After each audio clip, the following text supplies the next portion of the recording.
என்ன ஒரு இக்கட்டான நிலைமை! மானத்துக்கும் தாய்மண்ணுக்கும் நடுவுல அந்த மக்கள் ஒரு முடிவு எடுத்தாங்க. அந்த ஒரு முடிவு தான் இன்னைக்கு வரைக்கும் நம்ம எல்லாரையும் குழப்பிக்கிட்டு இருக்கிற ஒரு பெரிய புதிரா மாறி நிக்குது.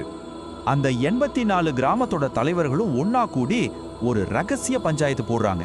அந்த கொடூரமான அமன்சன் கால்ல விழுறதை விட நம்ம பாரம்பரியமா வாழ்ந்த இந்த நிலத்தை விட்டே போயிடலான்னு எல்லாரும் சேர்ந்து ஒரே மனசா ஒரு முடிவு எடுக்கிறாங்க.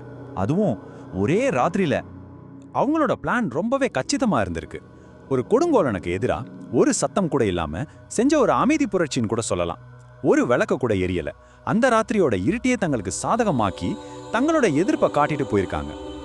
இங்கதான் இந்த கதையிலேயே பெரிய ட்விஸ்டே ஆரம்பிக்குது. யோசிச்சு பாருங்க, ஆயிரக்கணக்கான மக்கள் அவங்களோட ஆடு மாடுகளோட ஒரே ராத்திரியில காலி பண்ணிட்டு போறாங்க.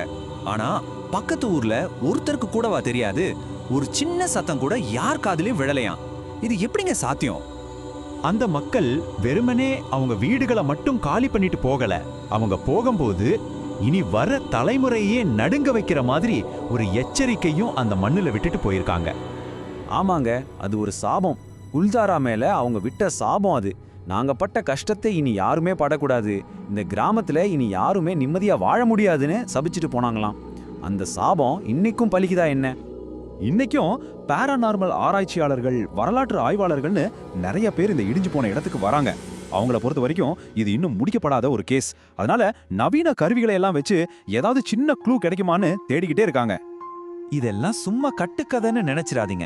இங்க வர்ற நவீன ஆராய்ச்சியாளர்கள் சில ஆதாரங்களை பதிவு செஞ்சிருக்காங்க. யாருமே இல்லாத ராத்திரியில ரெக்கார்டிங் டிவைஸ்ல கேட்கிற சில மெல்லிய குரல்கள், தூசி படைஞ்ச சுவத்துல திடீர்னு தோன்றி மறையிற சின்ன குழந்தைங்களோட கைரேகைகள், அப்புறம் அங்க போறவங்களுக்கே காரணம் தெரியாம ஒரு விதமான சோக உணர்வு வர்றது. இப்படி நிறைய விசித்திரமான அனுபவங்களை மக்கள் சொல்லியிருக்காங்க. 200 வருஷம் ஆச்சு, ஆனா குல்தாரா மர்மம் இன்னமும் ஒரு மர்மமாவே தான் இருக்கு. நம்ம கையில இருக்கிறது கொஞ்சம் வரலாற்று ஆதாரங்கள், ஊர் மக்கள் சொல்ற கதைகள், அப்புறம் இப்ப கிடைச்ச சில அறிவியல் பூர்வமான டேட்டா, அவ்வளவுதான்.